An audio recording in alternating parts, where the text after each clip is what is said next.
Righto, we'll get back underway. So, we've got some big bubbles here for major events in the Bible, and we probably should have another one here for Moses and the law of Israel, because there's a significant amount of activities and events that happen between Abraham and David. And that's the section that we're going to be talking about in session 3. So as a summary of this session, we're going to be talking about the tribes of Israel. So we've talked about Abraham, so we'll talk about what happened after Abraham. We'll talk about Egypt and the Exodus, the law of Moses after the Exodus out of Egypt, the tabernacle that they had in the wilderness. What happened during the 40-year journey, and the conquering and entering of the land of Canaan, the promised land. Okay? So this is in your books. This is a great little summary of descendants and events after Abraham. It's on page 15 of your study notes. So we talked about Abraham, how he had Sarah as a wife, and they had the son Isaac. So Simon talked about that. And Simon talked about a bit of a lack of a dip in faith for Abraham and Sarah, and so they tried to take matters into their own hands, and so they had a son Ishmael through Hagar. So Ishmael and Isaac were brothers. So Ishmael, his descendants, is actually the Arab nations. So Isaac, he married Rebekah, and they had 2 sons, Esau and Jacob. Okay, you might remember the story. Esau was the hairy, manly man. He was out there hunting deer and bringing father home the bacon. Jacob was sort of more of a homebody. In any case, Jacob inherited the inheritance from his father Isaac, and his name was changed to Israel. And so when we talk about, in the previous slide, tribes of Israel, we're talking about tribes of Jacob. Okay, and you'll hear that reference in the New Testament and the Old Testament about the children of Jacob, or the children of Israel. Okay, so Israel, or Jacob, had a number of sons, and they're listed there. So he had 12 sons, but actually the 12 sons don't actually make up the 12 tribes of Israel. So we'll quickly explain that. So you'll see little crosses here that describe a few things. So one of Jacob's sons, Levi, he didn't actually get an inheritance of the land when they entered the promised land, because they were made a priestly tribe. Okay. Also Joseph, okay, he had 2 sons, Ephraim and Manasseh, and they were the other 2 tribes. So that makes up the 12 tribes that we know of today, 12 tribes of Israel. So just talking about Joseph. So Joseph was the younger brother. This is before Benjamin, his youngest brother, came on the scene. And God gave Joseph some dreams. And in those dreams, God was telling Joseph that his brothers would be servants to himself. His brothers obviously didn't like that very much, and they sold him into slavery into Egypt.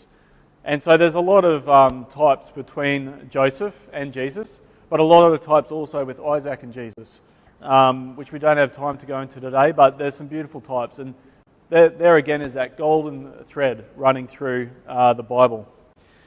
So one of the tribes of Israel was Judah. One of the sons of Jacob was Judah. And I want everyone to turn up, if you could, to Genesis 49, verses 8 to 10. So Genesis 49, verses 8 to 10, starts on page 74 of your Bibles. So Genesis 49, verses 8 to 10.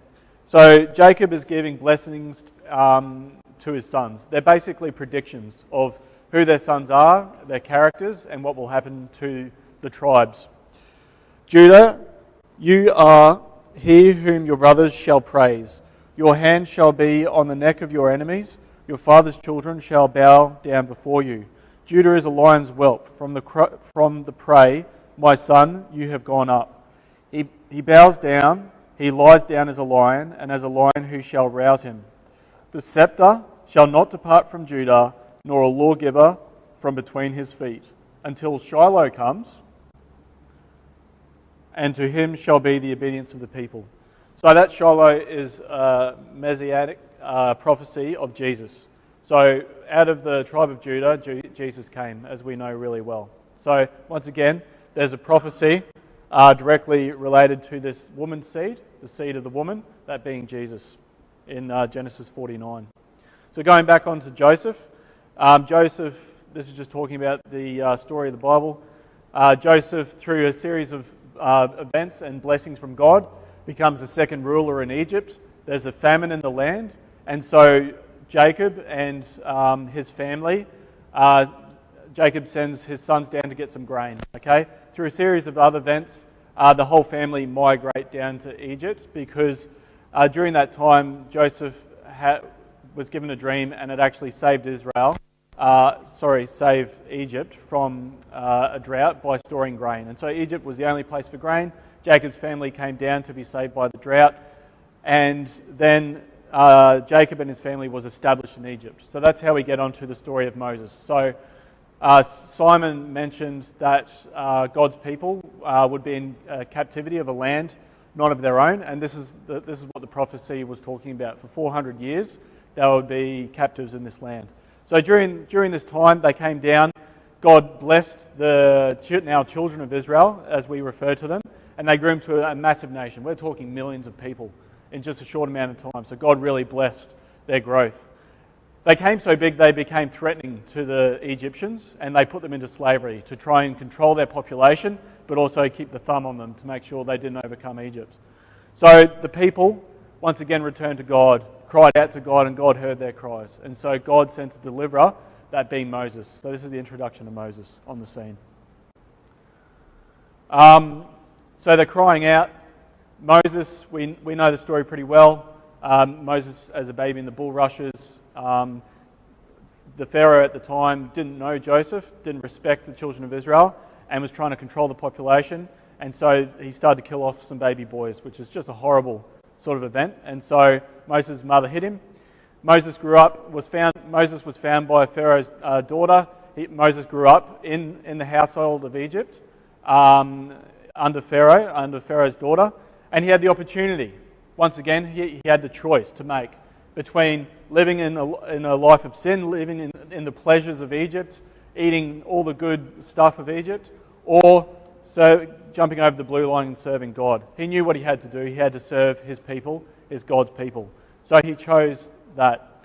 He was exiled out of Egypt, and for 40 years he was lived in the wilderness, at which point God called him back into Egypt to say, you need to go set my people free, and you will be my spokesperson.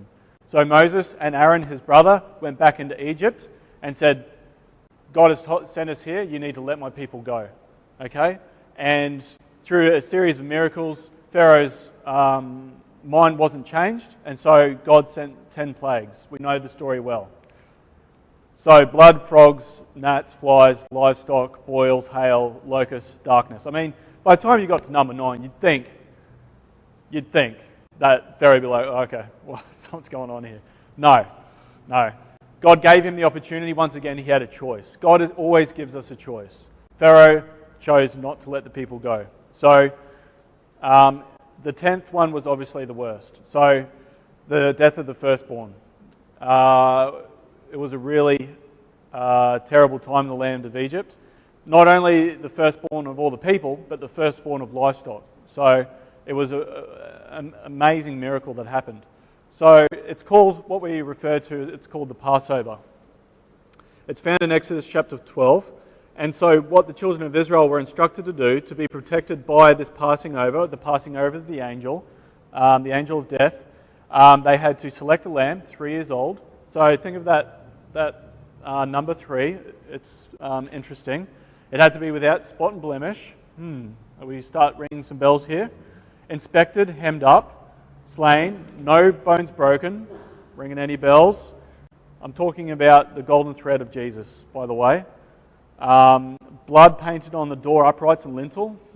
That's a bit of an interesting one. Can we think of how that relates to Jesus?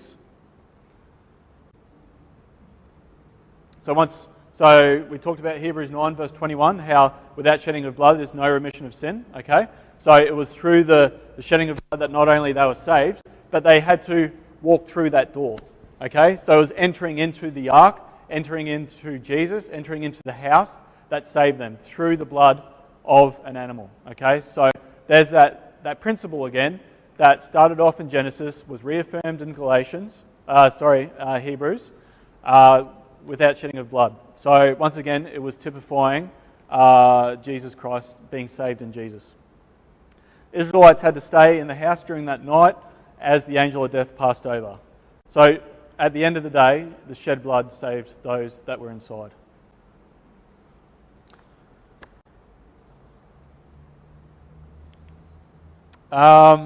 So the following morning, Pharaoh had enough. That was the turning point for Pharaoh. He said, wow, I need to get rid of these people. They're causing a lot of destruction in my land. He sent them out. Not only did he send them out just with what they had, they were so keen to get them out of their land, they gave them everything they needed. They gave them livestock, they gave them gold, jewellery, everything. Just get out of here. They were so upset. I mean, you can imagine the turmoil, the mass funerals, the mass burials that they would have had to have taken place. Think about it, every firstborn of every family. That's a lot of people. So they got out, and they got to the Red Sea, and they were trapped. Pharaoh changed his mind, sent an army out after them. And so once again, they're grumbling. They're saying, God, why'd you send us out here so we'll just die by the hands of Pharaoh and his army? So once again, it's our human nature. It's this conflict between what we should be doing and what we want to do. And it just comes so easy to us, doesn't it? Grumbling, complaining, going against God. It comes so easy. It's so hard to be spiritually minded all the time. So they grumbled. And so once again, God delivered them. While they were in the wilderness, they had a cloud to direct them by the day. So a big pillar of cloud and a fire by night, which directed them. So we'll read up Paul's comments in 1 Corinthians 10 verses 1 to 2. So that was 1 Corinthians 10 verses 1 to 2. Can someone read that for me? So that's on page 1642.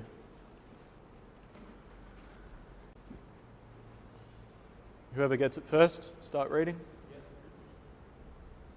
Moreover, brethren, I do not want you to be unaware that all our fathers were under the cloud, all passed through the sea, all were baptized into Moses in the cloud and in the sea. Thanks, Mick. So once again, we had in Noah, we had the type of baptism, being saved in the ark.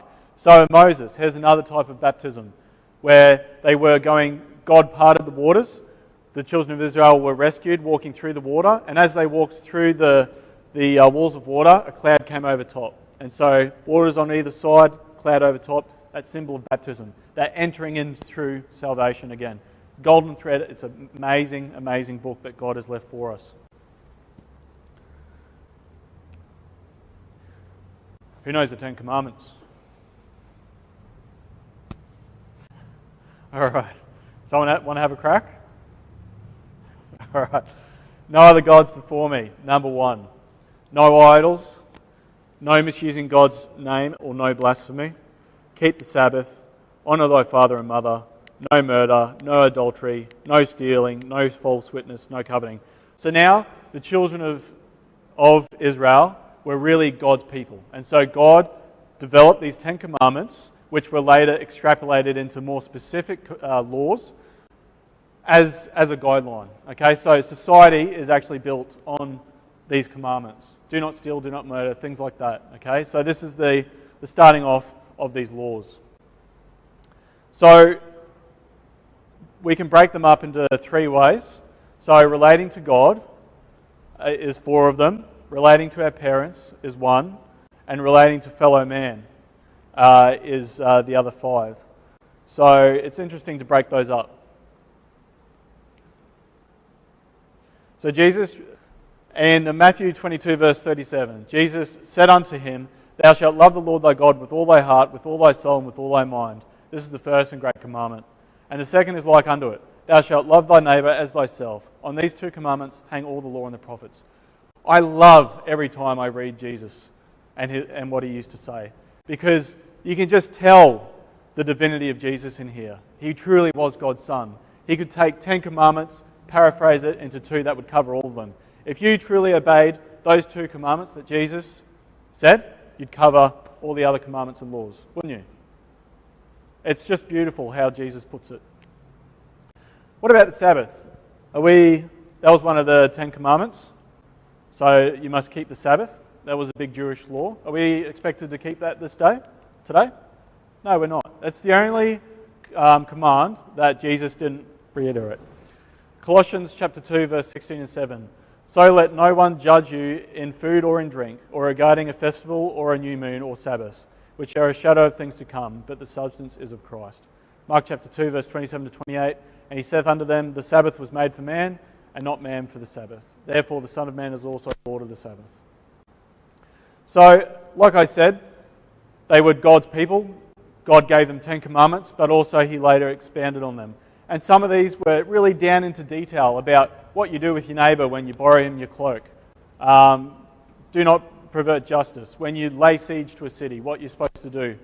And even down to how you treat your animals. I mean, this is really specific stuff, because the children of Israel, they needed this guidance. Laws of hygiene even. I mean, this, in only last couple hundred years, have we learnt what God left for us all those many years ago. It truly shows that this is the inspiration of God, okay? Because laws of hygiene, simple things like if you touch a dead body, you're unclean. That's just quarantine, okay? That's just knowing that there's bugs and diseases and bacteria in a dead body that you can transfer to other living people. God knew this because he created us. We only discovered it the last couple hundred years, didn't we?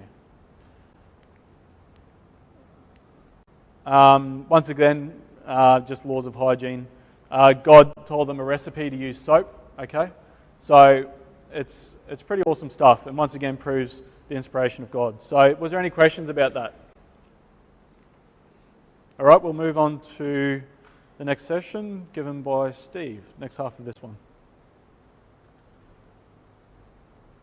Thank you, Nephew Dave.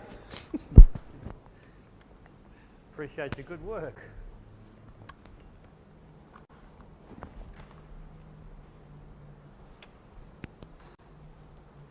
So imagine a people who had, I wouldn't say pretty easy in Egypt, but they'd just evacuated the city that they'd probably grown accustomed to for many, many years. And they're alone in the desert with Moses, their leader, with the pillar of cloud and the pillar of fire, the angel of God's presence, and they ended up at Mount Sinai after a few weeks. And they're at Mount Sinai for a year. Moses goes up Mount Sinai a total of 7 times. On one of those occasions, he was up there for a considerable period of time, 30 days, 30 nights, and God gave him information, important information about the laws that we've talked about, gave the 10 commands, and also gave instructions as to what Israel needed to build in order to serve him. And one of those things was a structure. And God gave Moses the details, gave him the plans to build this structure that we see on the screen called the tabernacle. Now, if you have a look at your books, you'll find that it's on page 19. Because it was a structure that had to be portable. It had to be packed up, moved when Israel moved, reassembled, and then the worship commenced and packed up, and that repeated itself about 38 times. There was about 38 stopping points all the way through. So what was the tabernacle made of? Well, as you can see on the screen, there's a large enclosure right round the outside that had poles and tent pegs. Sorry, Simon, I've just borrowed your book.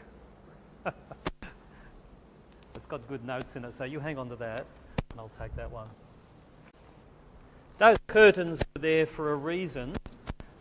They were high enough so that the common Israelite couldn't peek over and see what was happening inside this enclosure. They were made of linen, and they were fastened and secured by 10 pegs, and there was an opening on that right-hand end as you're looking at the picture. Those people who were allowed inside were the Levites. The Levites were a special tribe. Moses was a Levite, and his brother Aaron was a Levite, but he was more than that. He was a priest, and he was the high priest. And so the Levites had the special job or role of administering the service in this place called the tabernacle. This was where God was going to communicate with Moses and give him instructions as to what he needed to do.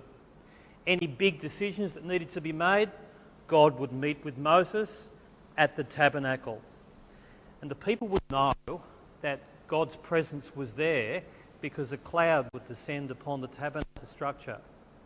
Let's have a bit more of a look at some of the elements inside the tabernacle. So, we've got sort of a ratio of size. 1 foot is about 300 mil. So, if we say that there's, I think that should be 150 foot long, so if you divide that by 3, it's at about 50 metres. Is that about right? About 50 metres long, so half the length of a running track, a 100-metre running track. So it was considerable, bigger than this hall is. There was quite a bit of open area around here because this is where the main action took place. If you remember the things that happened right back here in the Garden of Eden, to provide a covering for sin required an animal. This was the patent, if you like, of what would happen all the way through. And so it became fully realised with the people of Israel under Moses that sacrifice was necessary to forgive them for their sins. And so sacrifices were offered on the altar. The priests' clean-up area was this basin. It was the laver. They washed, they prepared themselves, got ready if they needed to go.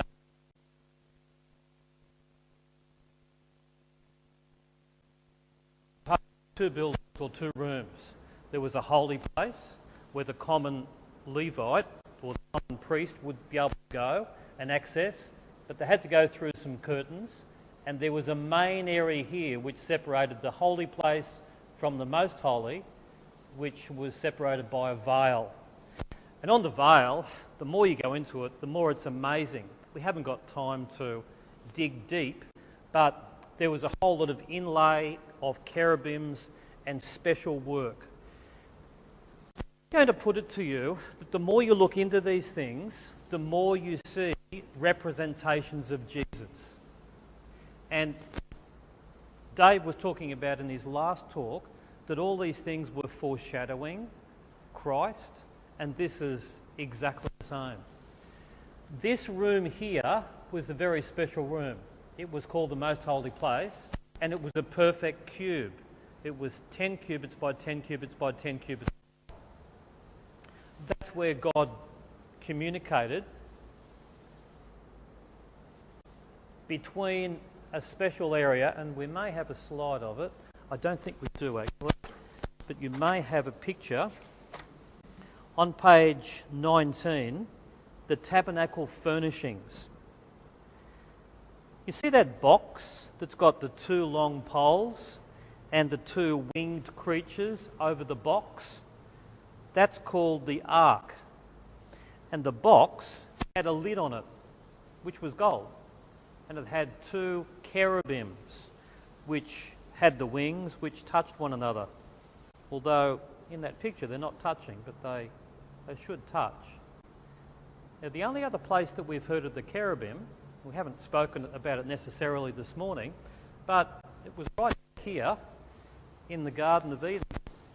When Adam and Eve sinned, they were prevented, they were forced out of the garden, and to prevent them from coming back in, the cherubim stood guard. The cherubim come again in the tabernacle and on the Ark of the Covenant. If that lid was lifted off, it would reveal the contents inside. And the contents inside were particularly important, for the high priest would be able to see those, whereas the other Levites wouldn't be able to have access. But I'm sure that people knew what was there. There was 3 elements inside that were covered by that lid. Does anybody know what those particular items were that were in the ark? Rob, any idea? Manna. Yeah, there was a pot of manna. We haven't spoken about manna, have we, Dave? No. The way that the Israelites were fed in the wilderness, they didn't have shops. They coveted after what they had eaten in Egypt, the leeks, the melons, the garlics, and all those wonderful things. And they grumbled and they complained and they grizzled and said, why have you brought us out here to die in the wilderness? We would go to slavery and have those good things.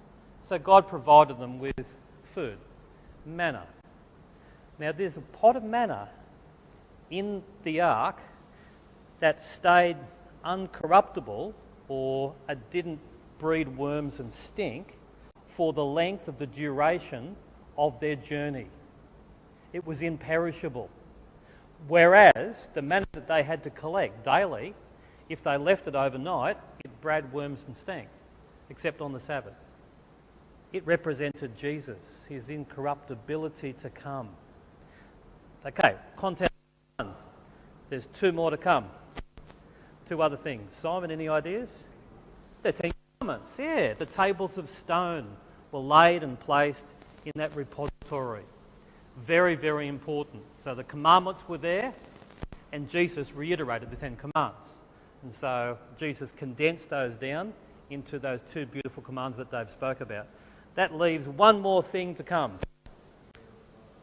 The Aaron's rod that budded. Yes, Aaron's rod that budded. I'll tell you a story about Aaron's rod that budded. It's a good one. There's always intrigue and there's always problems when someone has the control and other people want control. And so Aaron had the high priest's job. There was other people in the camp who thought that they were being high priest. Why does Aaron get all the prestige? And so God said, let's settle it. Get every tribe, every man from every tribe, select one, and put all your rods or your staffs in the tabernacle, and something will happen dramatically to one of them, and that will be the person in whom I will place my authority. And so in the morning, they examined all the rods, and we're talking about sort of a long piece of timber, a bit of dead wood, probably shaped down and nice and smooth, very handy, probably about this tall. Well, they had a look, and lo and behold, one of the rods, something had happened to it. It wasn't just a piece of ordinary timber anymore, it had started to grow shoots. It was like coming back to life. And more than that, it had little flowers and buds on the shoots. It was like it was living. It was Aaron's rod that budded. It was in there. It represented Jesus. Jesus who was once dead, but was risen to life again. But more than that, he blossomed into this beautiful new law that we can take part of. He took us from the law of sin and death through him, and he can take us to the kingdom. So every aspect, and we've only touched on just a couple, every aspect in the tabernacle related to Jesus himself. Here is a slide about where the tribes camped in relation to the tabernacle. It was very prescriptive. It just wasn't, okay guys, just camp wherever you are. Just get the best spot. See you in the morning. No, they had to have particular allotments. And they had to get along. and some of them didn't get along. You can see there Judah, Issachar, Zebulun, that's 3. Reuben, Simeon, Gad, that's 6. Ephraim, Manasseh, Benjamin, that's 9. Dan, Asher, Naphtali, that's 12. Old Levi didn't get an allotment. Why? Because they had a special allotment. Because they had to go between the tabernacle and the tribes. Moses, Aaron, they were Levites. And so there was the Kohathites, the Gershonites and the Merarites. They were the ones who had particular jobs. And some of those jobs were administering in the tabernacle. Those who didn't minister, they had the job of packing up the tabernacle. Others had the job of erecting the tabernacle at the new destination. They all had their jobs. We've got all our jobs, and they did it well.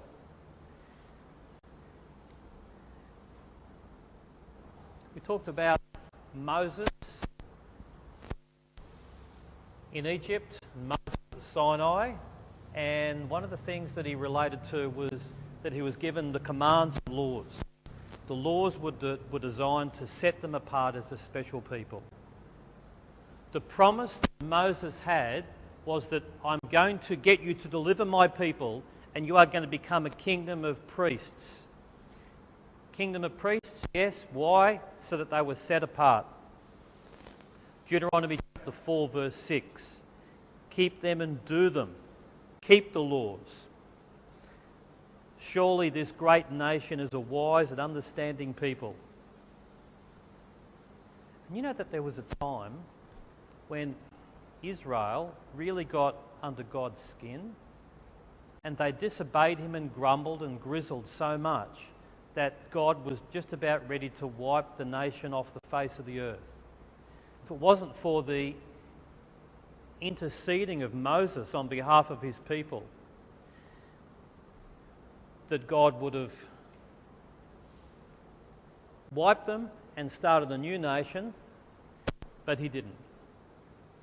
And so, because they were given these laws and statutes, with that came responsibility to uphold them and keep them. And it really shows us what true human nature is all about. There were so many offerings, so much death, so much sacrifice, because there was so much disobedience, and it still happens today. But we don't need to sacrifice. We have the effects of the red line, but because Christ is our sacrifice, our Passover, we can gain forgiveness of our sins through Jesus by praying to God. And this is what the nation was directed to do. They were directed to the Messiah or their Redeemer. So Galatians chapter 3 verse 24, the law was a custodian until Christ came that we might be justified by faith.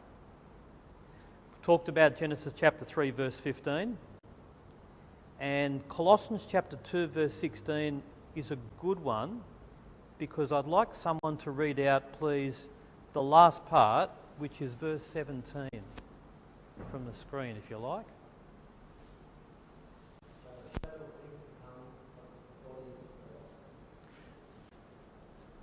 A shadow.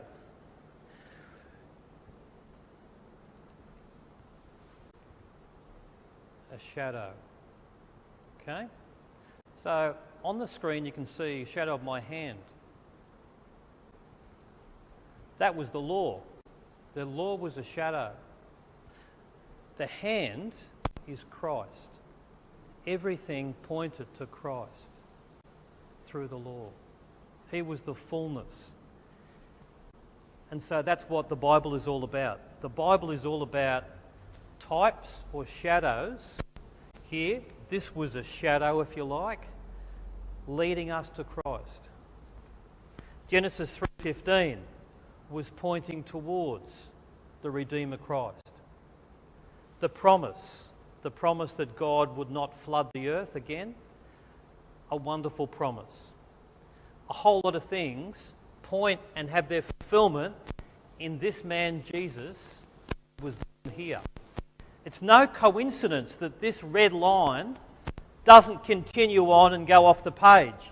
It actually finishes right there. But yet we've drawn purposefully the blue line and the green line beyond this cross.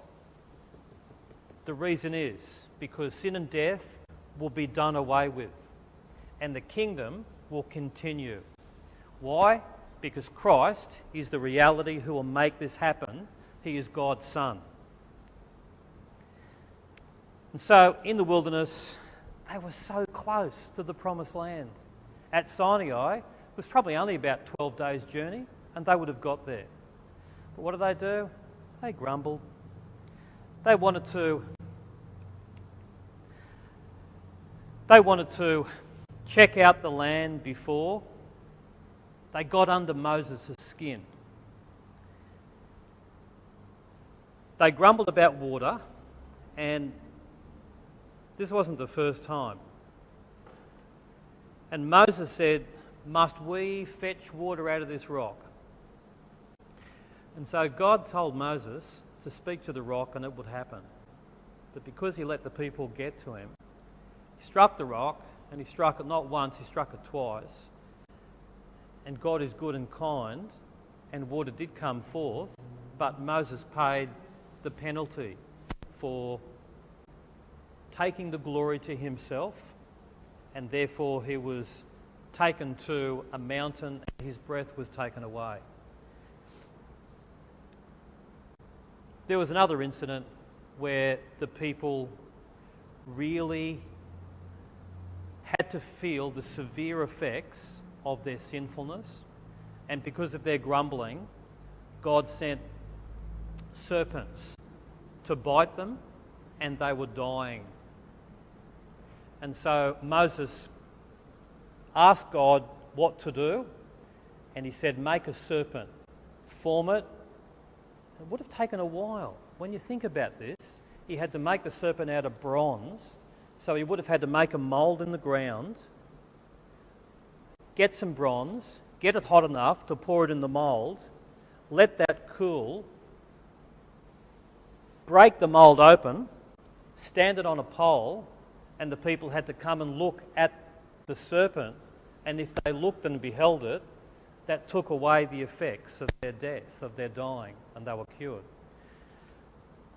Jesus makes comments about relating to himself in John chapter 3 and verse 14 to 15.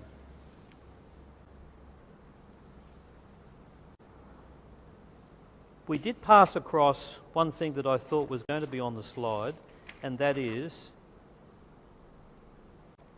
sending out the 12 spies. Let's just talk about this before we go into conquering Canaan. If you have a look at the bottom of page 20, you'll see Numbers 13, and there's a box with a number of questions. It says, read Numbers 13, verses 1 to 14. No, hang on, I'll get it. Number 13, verses 1 and to chapter 14, verses 10. And it's got a number of questions, which I'd just like to quickly go through now. So I'll just give you time to read them. You can look up the reference, if you like, from Numbers. But I'm sure that you've heard of the occasion when the 10 spies were sent out. The people were so close to the land that they could almost taste it. This land of bread and honey, this promised land. What was it that worried the 10 spies? So there was one spy or one man representing each tribe. But there was 10 who came back with a different report from the other 2. What was it that bothered the ones who came back, who were the greater in number, the 10? Does anybody remember that? Giants in the land. Yeah, giants in the land. And the fortified cities. They're too big for us to conquer. And the people are too many. And they're vast. And they're huge. And so the 10 came back with that report, but there was 2 who had a different take on it. Who were the Nephilim? Giants. That's another word for the giants of the land. Yeah, sons of Anak. Question 3, how could Joshua and Caleb have had such a different report from the other 10 spies? Because they said, basically, it's conquerable. We can go in and we can do it. With God's help, we can take the land. This was the land that they'd been wandering towards, and they wanted to take it. This is the one that was promised. This was the land that was promised to Abraham. It was the land that he walked through. And here, his people, the greater nation that came through the fruit of his loins, they were ready to go and take the land. But the people said, no, we'll believe, thanks, the majority of spies that came back, and we're not going to do it. So God punished them. And all that generation fell by the wayside, and they had to spend another 38 years going around in circles in that Sinai area before God would allow them to come into the promised land. And so the hands of rule or control was given from Moses to Joshua, who did go into the land to conquer the land. He made treaties with some of the people that he shouldn't have, because he should have wiped them out, because they were idolaters, they were child sacrificers, they were doing things that God said you need to wipe them out so that they don't pollute the way of my teachings. And that's the last part of that section. So that takes us from section 3, and now we look forward to section 4 on the judges and the kings of Israel.